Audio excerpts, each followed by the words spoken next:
Welcome to my YouTube channel. Today, I'd like to answer a follower question about archived Instagram posts. Does an Instagram post repost when you unarchive it? In my previous video, I showed you how to archive an Instagram feed post, and then how to put it back on your feed again if you change your mind. In this video, I'd like to talk a little more about what happens when you change your mind and unarchive a feed post.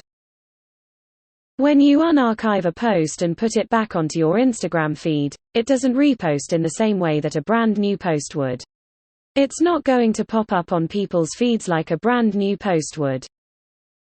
When you unarchive an Instagram feed post, it simply reappears on your page again, silently, as though it was never archived and hidden away in the first place.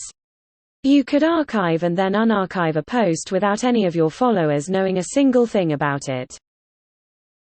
So, in answer to the question, no, an Instagram post doesn't repost when you unarchive it.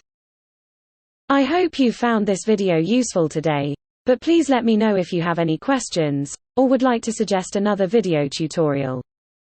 Thank you for watching. Don't forget to subscribe if you'd like to see more social media marketing and content creation tips and tricks. Have a fabulous day.